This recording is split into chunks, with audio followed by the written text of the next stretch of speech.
বাপ আমার থাকে অনেক দূরে, মা আসে মাঝে মাঝে, তাই আমি মনের সুখে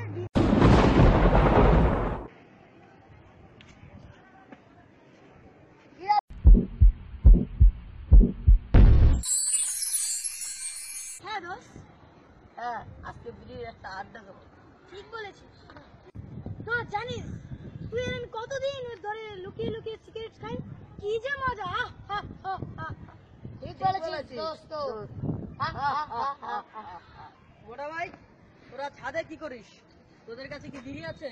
দোস্ত দুইটা বিয়ে ছিল, আমরা দুসাই টানছি। ইস, এমন যে বিড়ি থাকলে যে কি যে মজা হতো। তোরা আমার জন্য একটু রাখিস। এটা তো ছিলি না দোস্ত। দোস্ত তোরা সবাই নিচে যা, বাবু চেতে যা, প্যাকেট থেকে দুইটা বিড়ি মেরে নিয়ে আয়। সাবধান, ধরা পড়িস না যেন। দোস্ত, তোরা কোনো চিন্তা করিস না, এটা আমার কাছে কোনো ব্যাপারই না।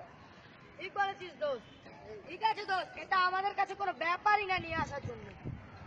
ও আমার পিয়া বিড়ি সাইবেরিয়া, বিড়ি খাইতে চাই রাতে রাতে বসে ধচাইয়া, ও আমার পিয়া বিড়ি সাইবেরিয়া, বিড়ি খাইতে চাই ঘুষাইয়া। তোরা নিয়ে চল রে, চল এখানে এসে একটা। চল দোস্ত। ধর একটা, ধর একটা, ধর একটা। আরেকটা পাবি না। নে দোস্ত খা। ধর ভাই, ধরা, চলো ধরা, ধরা, ধরা। ওই তো ভাই। চল দোস্ত, আমাদের স্কুল তো শেষ, এবার আমরা একটা চল, বিড়ি আড্ডা চল, দেবো। আমরা এখানে বসি, এখানে বসি। চল। চল, আমরা এখানে বসি। ঠিক বলছিস দোস্ত। দোস্ত, প্যাকেট আছে না? প্যাকেটটা বাড়ি কর। এই তোমরা এখানে কি করছো? তোমাদের হাতে ওইটা কি? সিগারেটের প্যাকেট।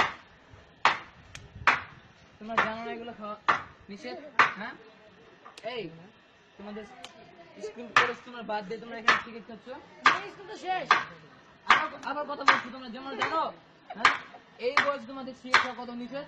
হ্যাঁ, তোমরা জানো এর জন্য সরকার কত আইন জারি করেছে?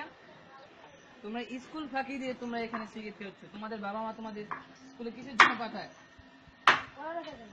তোমরা সিগারেট খাওয়ার পরে সিগারেট খাচ্ছ কেন? হ্যাঁ, সিগারেট খাচ্ছ কেন তোমরা? শোনো, বসো নেই, এখানে বসো। তোমাদের বাবা মা তোমাদের স্কুলে পাঠায় পড়াশোনা করেছো, তাই না? এখন তোমরা যদি সেই পড়াশোনা বাদ দিয়ে যদি তোমরা সিগারেট খাও, এটা তোমাদের জন্য ভালো বলো তো? না না, তো তোমাদের কি করা উচিত? সিগারেট খাওয়া বন্ধ করা উচিত। আচ্ছা, তাহলে তোমরা তোমাদের জীবন কি নষ্ট করতে চাও? না, তো কি করতে হবে তোমাদের? সিগারেট খাওয়া বন্ধ করতে হবে। হ্যাঁ, তোমাদের বাবা মা তোমাদের জন্য অনেক কষ্ট করে, তাই না? হ্যাঁ, ব্যাস, আজকের পর থেকে তোমরা কি করবা? সিগারেট খাওয়া বন্ধ করে দেবা। আমি যে তোমাদের এই যে এখানে না দেখি, আর তোমরা জীবনে সিগারেট খাবা না, তাই না? হ্যাঁ। আজকে আমার কিছু বিষয় বলার আছে। আপনি যে যাদের ছেলেমেয়েরা রয়েছে, আপনারা চেষ্টা করবেন তারা কি করছে, কোথায় যাচ্ছে, কিভাবে আছে, তারা কি স্কুলে যাচ্ছে না স্কুলে যাচ্ছে না, বা তারা কি করছে, আপনারা একটু খেয়াল করবেন। বিশেষভাবে অনুরোধ করছি, বিশেষ করে তারা কোথায় যাচ্ছে এবং কাদের সাথে মিশছে, তারা কি নেশে আসক্ত হচ্ছে, সেই বিষয়ে আপনারা একটু খেয়াল করবেন। যদি আপনারা সেই বিষয়ে আপনারা সচেতন হন বা এগিয়ে আসেন, তা আমরা চেষ্টা পারবো আনতে পারবো।